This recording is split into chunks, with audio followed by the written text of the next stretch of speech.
Hello everyone, कैसे हैं आप लोग। स्वागत है आपका नीली एकेडमी में। आई होप आप लोग अच्छे होंगे। सीटेट सेकंड पेपर का साइंस का प्रैक्टिस सेट सॉल्व करेंगे। 2016 का पीवाईक्यू है, 2016 का प्रैक्टिस सेट है। आज हम साइंस 2016 का प्रैक्टिस सेट सॉल्व करेंगे। चलो स्टार्ट करते हैं। मैथ और साइंस। मैथ का नहीं सॉल्व करेंगे, सिर्फ साइंस का ही सॉल्व करेंगे। 2016 का क्वेश्चन पेपर है। कब का है? 2016 का पेपर है। ये पेपर भी फरवरी मार्च में हुआ था, 21 फरवरी को। चलो स्टार्ट करते हैं। पहला क्वेश्चन है,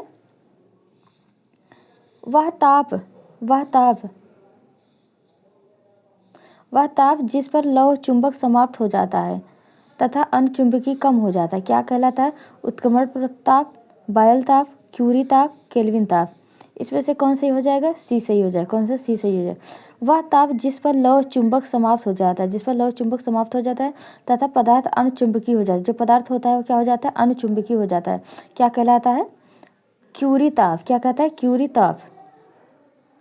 सी सही हो जाए। क्या सही हो? सी सही। चलो इसके बाद डिटेल जान लेते हैं। वह निश्चित ताप जिस पर लौह पदार्थों के चुंबकत्व का गुण समाप्त हो जाता है, क्यूरी ताप कहलाता है।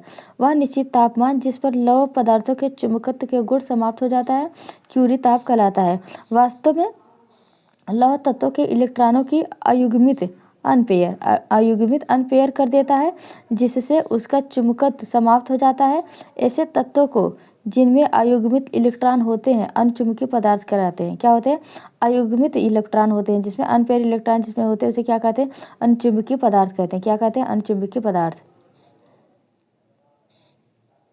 अगला क्वेश्चन है, सफेद बॉक्साइट अयस्क जिसमें आयरन ऑक्साइड अशुद्धता के रूप में न हो, उसकी शोधन प्रक्रिया क्या कहलाती है? एक सफ़ेद बॉक्साइट अयस्क है जिसमें आयरन ऑक्साइड अशुद्धता के रूप में उसकी शोधन प्रक्रिया कहलाती है। उसकी शोधन प्रक्रिया क्या कहलाती है? बेयर प्रक्रिया, हॉल प्रक्रिया, सर्पेक प्रक्रिया, हफ्स विद्युत अपघटनी। इसमें कौन सही हो जाएगा? सर्पेक प्रक्रिया। कौन सही हो जाएगा? सर्पेक प्रक्रिया। बॉक्साइट एल्युमिनियम का प्रमुख अयस्क है। बॉक्साइट क्या है? एल्युमिनियम का अयस्क है। जब इसमें आयरन ऑक्सीकृत रूप में उपस्थित नहीं होता है, उपर्युक्त विकल्पों में से सर्पेक प्रक्रिया सही है। कौन सी? सर्पेक प्रक्रिया सही है। अगला क्वेश्चन है, स्याही का दाग मिटाने के लिए कौन सा अम्ल प्रयोग किया जाता है? स्याही का दाग मिटाने के कौन सा अम्ल का प्रयोग किया जाता है? पहला है ऑक्जेलिक अम्ल, एसिटिक अम्ल, फार्मिक अम्ल, मैलिक अम्ल। इसमें कौन सा हो जाएगा? स्याही का दाग मिटाने के लिए कौन सा अम्ल का प्रयोग किया जाता है? ऑक्जेलिक अम्ल का। किसका? ऑक्जेलिक अम्ल का। ऑक्जेलिक। स्याही का दाग मिटाने के लिए ऑक्जेलिक अम्ल का प्रयोग बहुतायत किया जाता है। ऑक्जेलिक अम्ल टमाटर में पाया जाता है। ऑक्जेलिक अम्ल किस में पाया जाता है? टमाटर में पाया जाता है। एसिटिक अम्ल सिरके में पाया जाता है और पाया जाने वाला अम्ल। जबकि फार्मिक अम्ल कहाँ पाया जाता है? चींटियों के डंक में। कहाँ पाया जाता है फार्मिक अम्ल? चींटियों के डंक में पाया जाता है। मौलिक अम्ल कहाँ पाया जाता है? विभिन्न फलों में पाया। एक बार फिर देख ले, ऑक्जेलिक अम्ल कहाँ पाया जाता है? टमाटर में। और एसिटिक अम्ल कहाँ पाया जाता है? सिरके में। और फार्मिक अम्ल कहाँ पाया जाता है? चींटियों में। और मौलिक अम्ल कहाँ पाया जाता है? फूलों में। अगला क्वेश्चन है, निम्नलिखित में से कौन उभयधर्मी ऑक्साइड है? उभयधर्मी का ऑक्साइड कौन सा है? SnO2, CaO2, SiO2, CO2। इसमें उभयधर्मी कौन सा है? पहला है SnO2। कौन सा उभयधर्मी है? SnO2। जो ऑक्साइड प्रबल क्षारों के प्रति अम्ल के सदृश और प्रबल अम्लों के प्रतिक्षार के सदृश व्यवहार करते हैं, उभयधर्मी कहलाते हैं। उभयधर्मी ऑक्साइड प्रबल अम्लों और प्रबल क्षारों के साथ अभिक्रिया करते हैं। क्या करते हैं? उभयधर्मी जो होते हैं वो प्रबल अम्ल और प्रबल क्षार के साथ क्या करते हैं? रिएक्शन करते हैं और उसमें घुल जाते हैं। किसी वर्ग के ऊपर नीचे जाने पर ऑक्साइड क्रमशः अम्लीय से क्षारीय हो जाता है, जिससे SnO2 PbO उभयधर्मी है। SnO2 और PbO क्या है? उभयधर्मी है। यह अम्लीय से क्षारीय हो जाता है। क्या हो जाता है? अम्लीय से क्षारीय हो जाता है। अम्लीय से क्या हो जाता है? क्षारीय से। अम्लीय से क्षारीय हो जाता है। कब? नीचे से ऊपर से नीचे जाने पर, ऊपर से नीचे जाने पर क्या हो जाता है? अम्ल से क्षार हो जाता है। और इसमें क्या? प्रबल अम्ल और प्रबल क्षार अभिक्रिया करते हैं। क्या करते हैं? प्रबल अम्ल और प्रबल क्षार अभिक्रिया करते हैं। और अगला क्वेश्चन है, चींटी के डंक में कौन सा अम्ल होता है? चींटी के डंक में कौन सा अम्ल होता है? स्कार्बिक अम्ल, टार्टरिक अम्ल, लैक्टिक अम्ल, फार्मिक अम्ल। हमने पहले भी क्वेश्चन में बताया चींटी के डंक में कौन सा अम्ल होता है? फार्मिक अम्ल होता है। कौन सा? फार्मिक अम्ल होता है। फार्मिक अम्ल कहाँ होता है? चींटी के डंक में। स्कार्बिक अम्ल कहाँ होता है? नींबू, मौसम्मी। स्कार्बिक अम्ल खट्टे पदार्थ में होता है, खट्टे फल में। किसमें? खट्टे फल में। स्कार्बिक एसिड खट्टे फल में होता है। और लैक्टिक अम्ल दूध में होता है।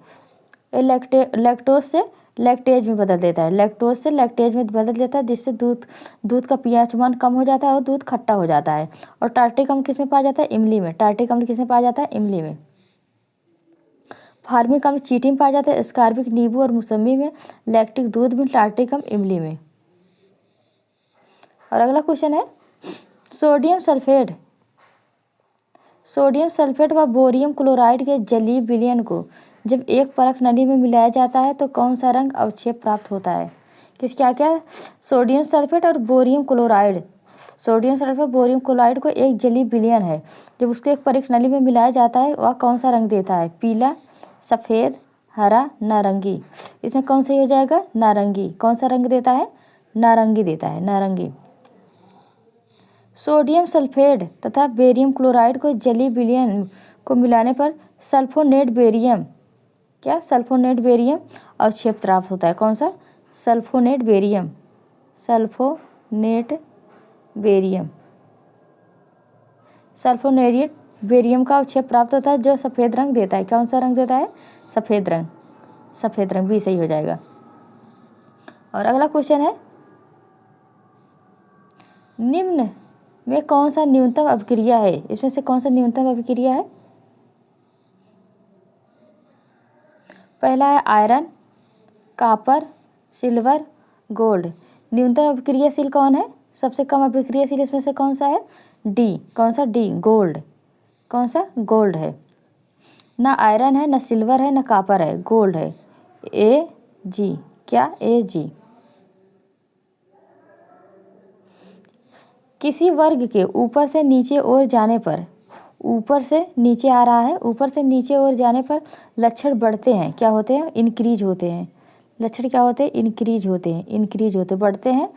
बढ़ने के साथ अभिक्रियाशीलता घटती है। उनके बढ़ने के साथ क्या होती है? अभिक्रियाशीलता घटती है। जैसे सबसे ऊपर हो गए Cu, Ag, Au, Ar, copper, silver, gold, iron. और अगला क्वेश्चन है, कोयले के भंजक आसवन से क्या प्राप्त नहीं होता है? कोयले के भंजक आसवन से क्या प्राप्त नहीं होता है? कोल गैस, पेट्रोलियम, अमोनियम द्रव और कोल तार। इसमें से कौन सा भंजक के आसवन में से प्राप्त नहीं होता है? B, petroleum. पेट्रोलियम भंजक से प्राप्त नहीं होता है। पेट्रोलियम प्राकृतिक रूप से पाया जाता है। क्या होता है? प्राकृतिक रूप से पाया जाता है। कोल तार, कोल गैस और अमोनियम द्रव और कोल तार ये मनुष्य द्वारा बनाई जाती है। क्या होती है? अननेचुरल होती है, अननेचुरल होती है, कृत्रिम होती है। क्या होती है? कृत्रिम होती है। पेट्रोलियम जो है प्राकृतिक रूप से बनाया जाता है। पेट्रोलियम क्या होता है? प्राकृतिक रूप से बनाया जाता है। बनाया जाना हाइड्रोकार्बन है, जबकि और ये सारे तीनों भाप आसवन से बनाए जाते हैं। कोल गैस, अमोनियम द्रव और कोल तार ये भाप आसवन से बनाया जाता है। पेट्रोलियम गैस नहीं बनाया जाता है। पेट्रोलियम गैस ये प्राकृतिक है। और अगला क्वेश्चन है, पौधों में एधा का मुख्य कार्य क्या है? एधा का मुख्य क्या कार्य है? खाद्य पदार्थों का स्थानांतरण, टूटे फूटे की मरम्मत करना, जल का स्थानांतरण और वाष्पोत्सर्जन में सहायक। पौधों में एधा का मुख्य कार्य क्या है? पहला ही है। कौन सा? पहला, खाद्य पदार्थों का स्थानांतरण। क्या है? खाद्य पदार्थों का स्थानांतरण। एधा का कार्य पौधों में खाद्य पदार्थों का स्थानांतरण है।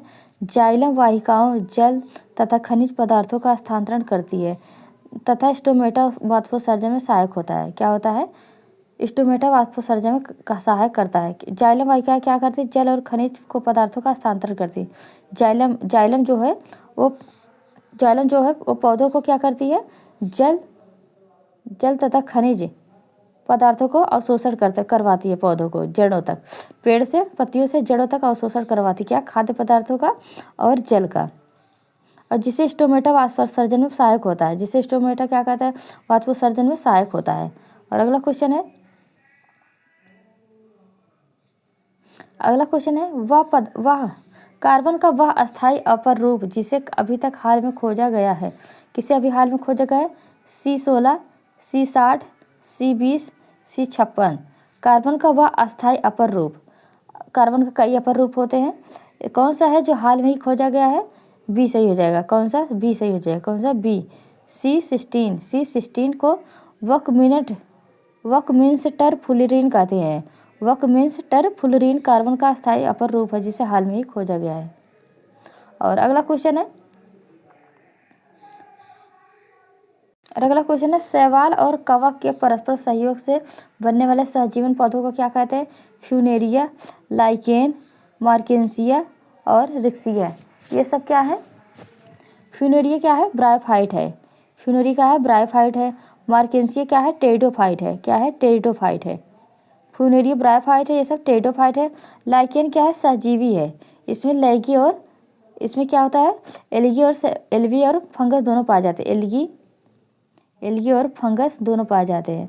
इन दोनों की वजह से ये अपना भोजन प्राप्त करता है और इसे सहजीवी पौधा इसलिए माना जाता है। क्या माना जाता है? सहजीवी पौधा है। कौन? लाइकेन। लाइकेन क्या है? सहजीवी पौधा है। फ्यूनेरिया, मार्केंसिया ये सब सहजीवी प्लांट नहीं है। ये सब सहजीवी प्लांट नहीं है। ये सारे क्या है? स्वपोषी हैं। क्या है? स्वपोषी हैं। शैवाल तथा कवक की सहजीवन अंतरक्रिया लाइकेन है। इसमें शैवाल भोजन निर्माण करता है जबकि कवक आवास का प्रदान करता है। शैवाल क्या करता है? भोजन का निर्माण करता है और कवक क्या है? आवास का निर्माण करता है। और रिक्सियम, मार्केंसिया, फ्यूनेरिया ब्रायोफाइट है। क्या है? रिक्सियम, मार्केंसिया तथा फ्यूनेरिया क्या है? ब्रायोफाइट है। फाइकस में परागकण होता है।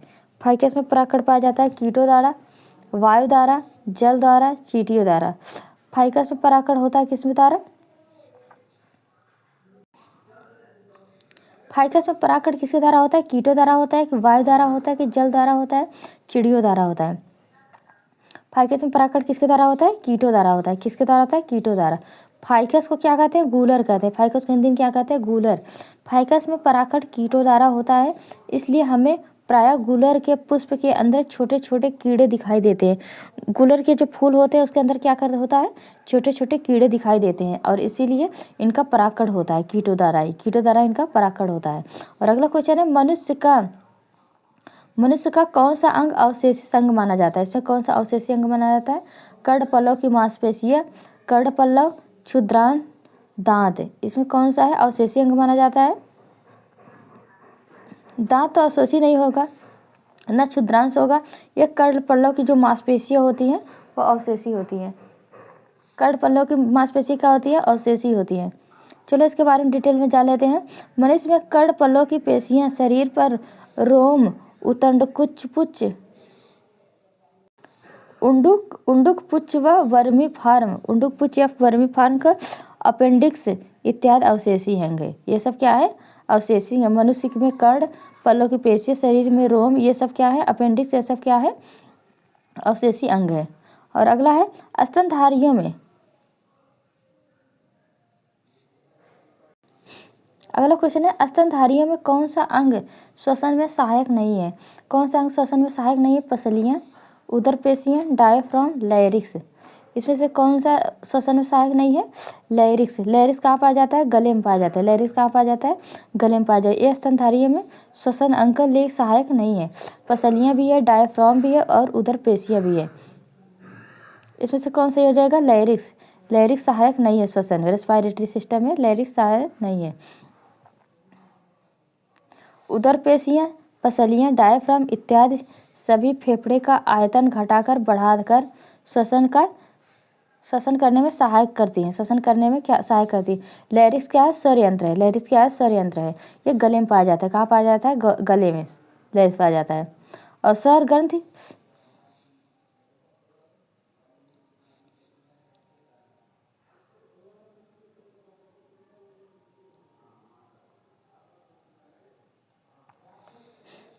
स्वर ग्रंथि मनुष्य और स्तनधारी जीवों के गले में मौजूद एक ग्रंथि है जिसमें जीव विभिन्न प्रकार के ध्वनियाँ उत्पन्न करता है। लैरिक्स क्या करती है? ध्वनि उत्पन्न करती है। जबकि सैरिक्स जो होता है पक्षियों के गले में पाया जाता है। लैरिक्स मनुष्यों के जीव स्तनधारियों के जीव में पाया जाता है। लैरिक्स जो है स्तनधारियों में पाया जाता है। और सैरिक्स किस में पाया जाता है? सैरिक्स पक्षियों के गले में पाया जाता है। सैरिक्स क्या होता है? पक्षियों के गले में पाया जाता है। और अगला क्वेश्चन है थ्रोम्बोप्लास्टिन। थ्रोम्बोप्लास्टिन कहाँ से रक्त स्कंदन के लिए प्राप्त होता है? थ्रोम्बोप्लास्टिन कहाँ से रक्त के लिए प्राप्त होता है? लाल रक्त कणिका, प्लेटलेट्स, मोनोसाइट, लिम्फोसाइट। थ्रोम्बोप्लास्टिन कहाँ प्राप्त होता है? प्लेटलेट से। थ्रोम्बोप्लास्टिन कहाँ से प्राप्त होता है? प्लेटलेट से।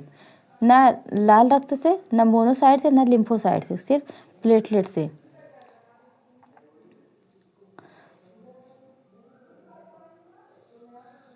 रक्त प्लेटलेट कोशिकाएं थ्रोम्बोप्लास्टिन का स्राव करती है। थ्रोम्बोप्लास्टिन का क्या करती है? स्राव करती हैं, जो फाइब्रिल का निर्माण करती हैं। रक्त प्लेटलेट जो होता है, ब्लड प्लेटलेट जो होते हैं वो थ्रोम्बोप्लास्टिन का स्राव करती हैं, जो फाइब्रिल का निर्माण करती है, जिसमें रक्त कणिकाएं फंस जाती हैं तथा रक्त बहने से रुक जाता है। इसे रक्त का स्कंदन कहा जाता है। लिम्फोसाइट तथा मोनोसाइट श्वेत रक्त कणिकाएं हैं। जो मोनोसाइट है और लिम्फोसाइट है, मोनोसाइट और लिम्फोसाइट क्या है? व्हाइट ब्लड कार्पसेल का कणिका है। व्हाइट ब्लड कार्पसेल का क्या है? कणिका है दोनों। और अगला है एंटअमीबा। एंटअमीबा हिस्टोलेटिका में होने वाला रोग कौन सा है? एंटअमीबा हिस्टोलेटिका में कौन सा रोग होता है? मलेरिया, पेचिस, टाइफाइड, पीलिया। एंटअमीबा में कौन सा बीमारी होता है? पेचिस होता है। एंटअमीबा हिस्टोलेटिका में क्या सी बीमारी होती है? पेचिस होती है। अमीबी पेचिस एंटअमीबा हिस्टोलेटिका के कारण होता है। टाइफाइड किसके कारण होता है? Salmonella typhi. साल्मोनेला टाइफाई क्या है? ये बैक्टीरिया है। साल्मोना टाइफाई क्या है? बैक्टीरिया है। मलेरिया किसके कारण होता है? Plasmodium vivax. मलेरिया किसके द्वारा होता है? प्लाज्मोडियम वाइवैक्स के। ये क्या है? प्रोटोजोअन है। ये प्रोटोजोअन है। और पीलिया किससे होता है? प्रायः वायरस जनित है। क्या है पीलिया? पीलिया किससे होता है? वायरस से होता है। ये प्रायः वायरस जनित है। पीलिया वायरस से होता है। टाइफाइड जो होता है साल्मोनेला टाइफाइड से होता है। मलेरिया प्लाज्मोडियम वाइवैक्स से जो प्रोटोजोअन है। और अमीबी पेचिस जो है एंटअमीबा हिस्टोलेटिका के कारण होता है। और अगला क्वेश्चन है बीमारी फैलाने वाले एजेंट को क्या कहते हैं? बीमारी फैलाने वाले एजेंट क्या कहते हैं?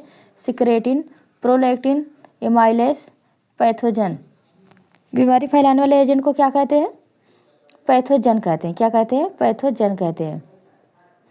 बीमारी फैलाने वाले एजेंट को पैथोजन कहा जाता है। प्रोलैक्टिन तथा सिक्रेटिन हार्मोन है।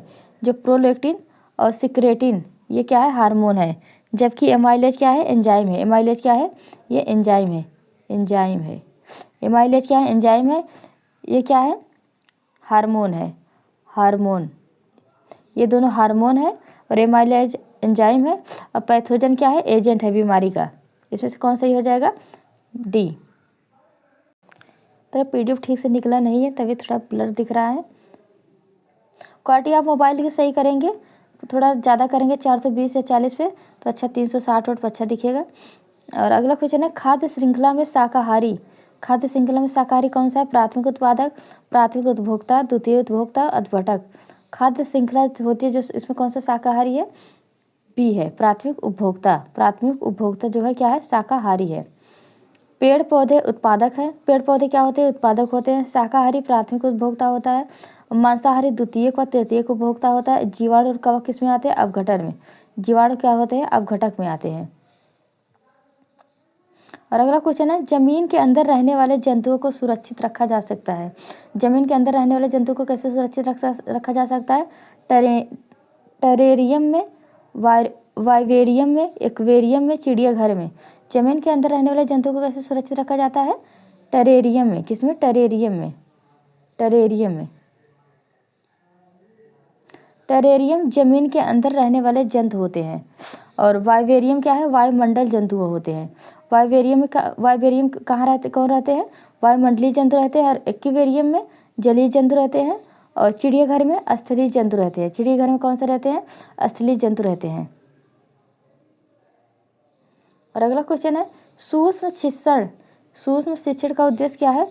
बधिर बच्चों के लिए माइक्रोफोन से पढ़ाना, प्रशिक्षु अध्यापकों द्वारा ली गई कक्षाओं का विश्लेषण व उन्हें प्रतिपुष्टि देना, बेहतर समझ के लिए पाठ को सूक्ष्म हिस्सों में बांटते हुए पढ़ाना, और शिक्षार्थियों के व्यवहार का सूक्ष्म प्रबंधन। एक पेडागॉजी का क्वेश्चन आ गया है। सूक्ष्म शिक्षण पूछ रहा है, क्या है? सूक्ष्म शिक्षण का उद्देश्य क्या है? प्रशिक्षु अध्यापकों द्वारा ली गई कक्षाओं का विश्लेषण व प्रतिपुष्टि करना। जो कक्षा अध्यापक ले रहा है, जो क्लास पढ़ा रहा है, सभी कक्षाओं को प्रतिपुष्टि तरह से उसको विस्तार से बताना। सूक्ष्म शिक्षण उद्देश्य प्रशिक्षु अध्यापकों का प्रशिक्षण देने हेतु उसमें उनके द्वारा ली गई कक्षाओं का विश्लेषण करना होता है तथा प्रतिपुष्टि देना होता है।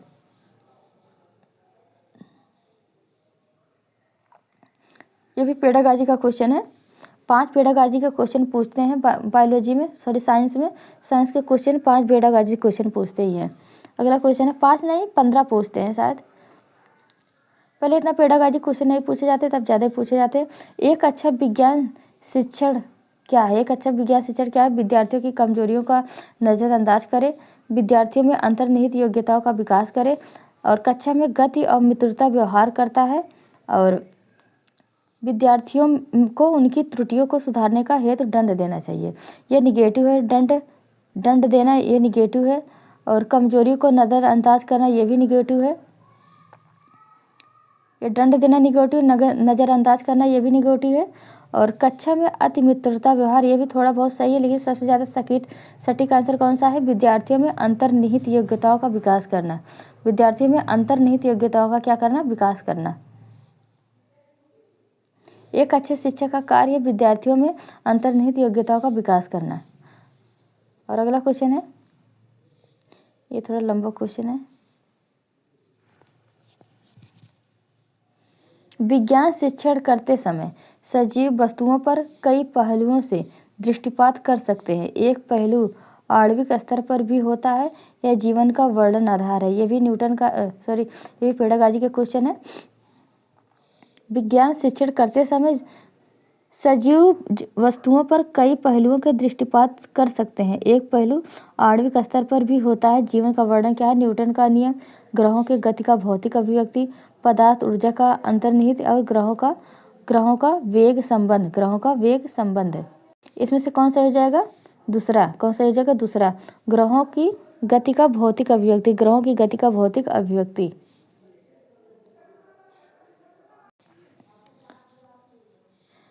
पदार्थ ऊर्जा अंतर्निहित के आधार पर जीवन का वर्णन किया जाता है। पदार्थ ऊर्जा के अंतर्निहित पर जीवन क्या होता है? वर्णन किया जाता है। आणविक स्तर पर जीवन विज्ञान की समझ व अभिव्यक्ति बेहतर माध्यम है। आणविक स्तर पर क्या है? जीवन विज्ञान की समझ व अभिव्यक्ति का बेहतर माध्यम है। वीडियो ठीक से निकाला नहीं गया, इसके लिए क्षमा चाहती हूँ। थोड़ा ब्लर दिख रहा है और तिरछा भी थोड़ा है।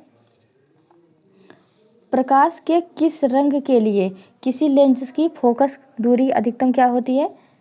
दूरी अधिकतम होती है बैंगनी, नीला, लाल, पीला। प्रकाश के किस रंग के लिए किसी लेंस की फोकस दूरी अधिकतम होती है? बैंगनी होती है, नीला होता है, लाल होता है, पीला होता है। कौन सा हो जाएगा? लाल। लाल अधिकतम दूरी के लिए लेंस का फोकस दूरी होती है। प्रकाश के लिए रंग जो होता है लेंस की फोकस दूरी होती है। कौन सा कलर? लाल। कौन सा? लाल। लाल रंग की तरंग दैर्घ्य अधिकतम होती है। लाल रंग की तरंग दैर्घ्य क्या होती है? अधिकतम होने के कारण किसी लेंस के लिए इसकी फोकस दूरी अधिकतम होती है, जबकि बैंगनी रंग की तरंग दैर्घ्य सबसे कम होती है। बैंगनी रंग की तरंग दैर्घ्य क्या होती है? सबसे कम होती है। सबसे ज़्यादा लाल होती है, सबसे कम क्या होती है? बैंगनी कलर की होती है। क्वेश्चन आ गया है, यदि किसी तल से 10 वर्ग सेंटीमीटर क्षेत्रफल पर 100 न्यूटन का लंबवत बल लगा है तो तल का दाब क्या होगा?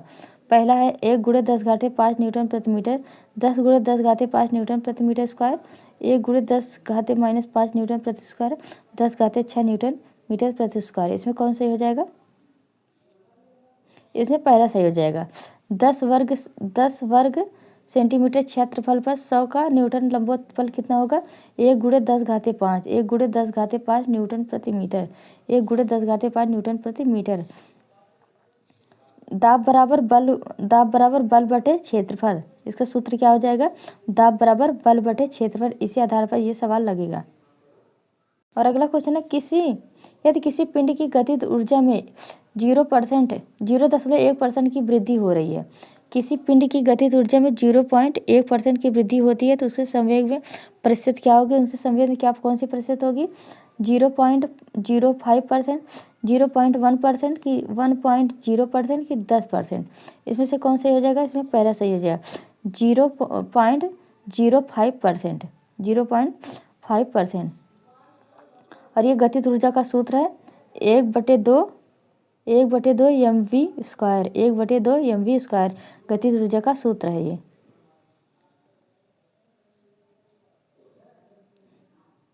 आज का हमारा अंतिम क्वेश्चन है, ये भी पेडागॉजी से लिया गया है। किसी कक्षा में सृजनशील छात्रों की पहचान कैसे करते हैं? किसी कक्षा में सृजनशील छात्रों की पहचान कैसे होता है? उसके गणितीय प्रश्न करवा के, उन्हें एक किताब के पैराग्राफ अंशों को पढ़ने को कह करके, कि उन्हें किसी वस्तु के नए उपयोग करने के कह करके, कि उन्हें एक बड़ा रासायनिक सूत्र याद करने की। इसमें से कौन सा हो जाएगा? उन्हें गणितीय प्रश्न करवा के, ये भी निगेटिव आता है, और सूत्र याद करना ये भी निगेटिव मार्क है, ये निगेटिव है। और उन्हें किसी वस्तु पर नए उपयोग करके कुछ नया काम करने के लिए, उन्हें खुद से करवाने के लिए ये पॉजिटिव हो जाता है। ये क्या होता है? सृजनशीलता छात्रों की पहचान है। ये क्या है? क्रिएटिविटी वादक है। क्या है? क्रिएटिव वादक है।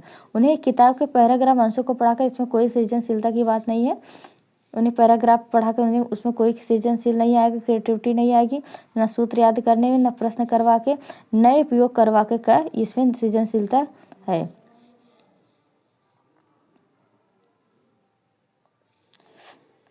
ऊपर तो विषय में वस्तु का नया उपयोग छात्रों से करवाना सृजनशीलता पहचानने का एक तरीका होगा, और अन्य सीखने की संकुचित तरीके होंगे।